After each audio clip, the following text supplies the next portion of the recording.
শিৱসাগৰ আৰু চৰাইদেউ জিলাত জল জীৱন মিছন আঁচনি ৰূপায়ণৰ নামত ভয়ংকৰ কেলেংকাৰী তথা দুৰ্নীতি কৰিছে এগৰাকী ঠিকাদাৰ তথা ঠিকাদাৰ প্ৰতিষ্ঠানে।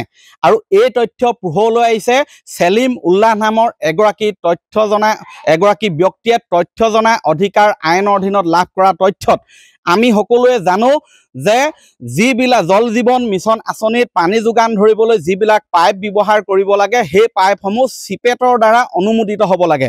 চিপেটৰ দ্বাৰা অনুমোদনপ্ৰাপ্ত পাইপহে ব্যৱহাৰ কৰিব পাৰে।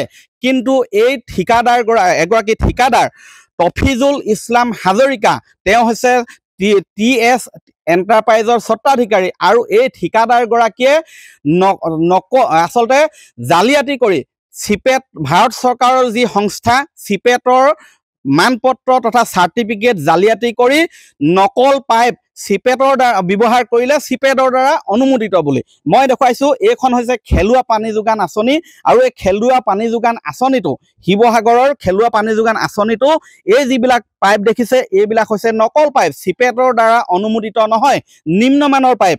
আৰু এই কাণ্ডই কৰিছে আচলতে শিৱসাগৰ জিলাৰ যি খেলুৱা পানী যোগান আঁচনিৰ উপৰিও শিৱসাগৰৰ নপাম বাৰুৱাতি পানী যোগান আঁচনি আৰু সোণাৰীৰ বুঢ়াইগাঁও বাৰী পানী জল জীৱন মিছন আঁচনি, গোৱালপথাৰ জল জীৱন মিছন আৰু হালুৱা পথাৰ জল জীৱন মিছন আঁচনিটো নকল পাইপ ব্যৱহাৰ কৰিলে, যি তথ্য বৰ্তমান পোহৰলৈ আহিছে।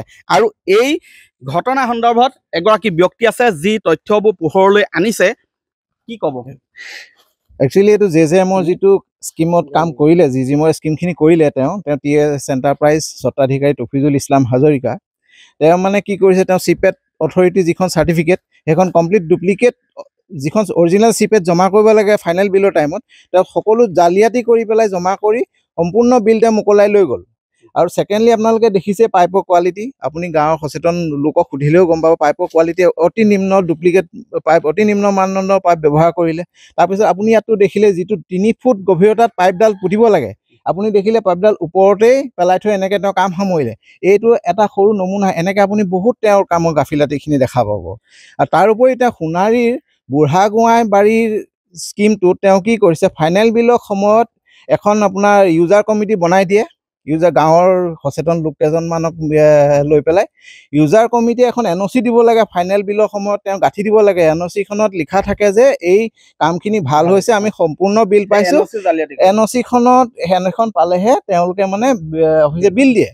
তেওঁ কি কৰিলে, ইউজাৰ কমিটিৰ ছেক্ৰেটাৰী প্ৰেচিডেণ্টৰ চিল চহি চব জাল কৰি ইউজাৰ কমিটিৰ সেই NOCখন ভুৱাকৈ জমা দি তেওঁ সেই বুঢ়াগোঁহাই বাৰী বিল মোকলাই লৈ গুচি গৈছে। চিপেটৰ মানপত্ৰতে সম্পূৰ্ণ জালিয়াতি কৰিছে সেইখন। কাৰণ কেলৈ আমি সেইটো RTI মোৰ সেলিমুল্লাহ তেখেতে RTI আমি যিটো RTI কৰিছিলে, তেওঁ RTI অফিচৰ চিপেট অফিচৰ পৰা তেওঁ যিটো RTI কপি আমাৰ ওচৰত সেইটো আছে, সেই তাত আপোনাৰ সম্পূৰ্ণ এইটো উল্লেখ আছে। তেওঁ কোনো এই স্কিমৰ তেনেকৈ তেওঁ চিপেট অথৰিটিয়ে তেওঁ কোনো এই 5টা স্কিমৰ ভিতৰত তেওঁ অকল এটা স্কিমৰ দিছোঁ বুলি কৈছে। সেইখনো কিন্তু তেওঁ যোনজন ভেণ্ডৰৰ পৰা পাইপ কিনিছিলে সেই ভেণ্ডৰৰ পৰা তেওঁ চিপেট নানিলেই, তাৰ খালি জেৰক্স কপি এখন লৈয়ে তেওঁ বিলখন উলিয়াই লৈ গুচি গ'ল। কি ক'ব? এইটো সংক্ৰান্তত ক'বলৈ গ'লে চৰকাৰী খেলুৱা পানী যোগান আঁচনিৰ অধীনৰ ময়ো এজন হিতাধিকাৰী।